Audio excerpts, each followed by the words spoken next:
Hey, good morning, guys. Good morning. Okay, so I know Donald Trump last night tweeted out fake news, a total political witch hunt. BuzzFeed has said, look, we can't verify the stuff in this. What's the official campaign response to it? Well, it is complete garbage, I'll tell you that. And I look, I was in the briefing too, and I got to tell you, this salacious stuff, the first I've heard of any of these things was when someone printed off of BuzzFeed. BuzzFeed themselves said this stuff's not credible. The New York Times announced overnight that they couldn't even publish this stuff because they couldn't verify it and they don't believe in it. I talked to, the big accusation here was that a guy who works for the Trump organization by the name of Michael Cohen was in Prague meeting with some Russian agent. I talked to the guy. He's never been to Prague in his life. I looked at his passport page by page. He's never been to Prague. On top of it, a news outlet yesterday verified that, in fact, he was in California at the time that they claimed that he was in Prague. The guy was never there. Here's the thing that people need to understand.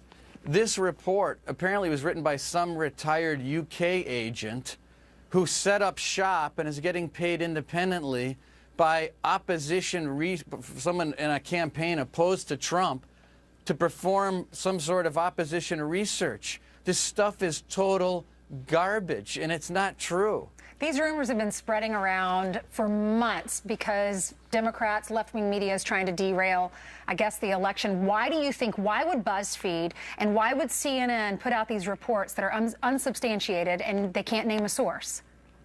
Yeah, I don't, because it's irresponsible, and it's what's horrible about politics and what's happening in America, and they should be ashamed of themselves. But look, the fact that the actual case that they're making is that a guy who's never been to Prague was in Prague, what does that tell you about the rest of the report? Sure. It does. What does the news media say about, not you guys, but what do they say about a report that's based on something that never happened is now being independently confirmed that was untrue? So Ryan said, they also say Carter Page and Paul Manafort had helped set up a relationship that began about 5 years ago for Donald Trump in the hopes, I guess, that he would be successful, and he was successful. That's what they're saying.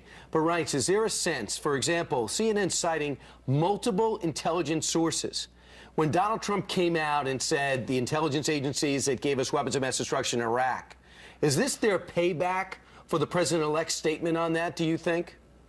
I sure hope not, Brian. I mean, look, if it is, it's really, really shameful and horrible and something that we've got to look into. And guess what? We're coming in 9 days, and we're going to look into it. But I don't know if that's how it happened. This thing could have been circulated among campaigns, and somehow it got in someone's hands and eventually got into either one of the intelligence agencies' hands, and who knows how it leaked. But the truth is, this is not an intelligence document. This is not a document produced by any of American intelligence. This is a document apparently produced by a retired agent somewhere in the world, which, by the way, there are tens of thousands of these folks, that hung a shingle out and gets paid by people to put these reports together. I mean, it looks like something like, the next Ian Fleming draft fiction novel or something. I mean, maybe it is, but it certainly isn't true. Yeah. And we know that. It's salacious. The material is salacious.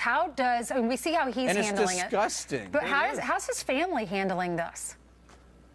Well, unfortunately, I hate to say this, but coming through this campaign, I hate to say it, but they're almost used to it. I mean, it's disgusting. I mean, I don't know. I mean, honestly, guys, you build up such a crazy tolerance for insanity that it's like okay, here we go. Yeah. Let's knock this thing down. What's the plan? And you draft up the plan and you knock it down. Well, this story certainly is about an 11 on the crazy meter, and you say it's all. Well, it's when the New York Times. No, absolutely. Won't they say publish they can't it do because they don't believe in it. And Politico said they had the story a while back and they didn't publish it because it was unverifiable. Right, for the people. That's another good point.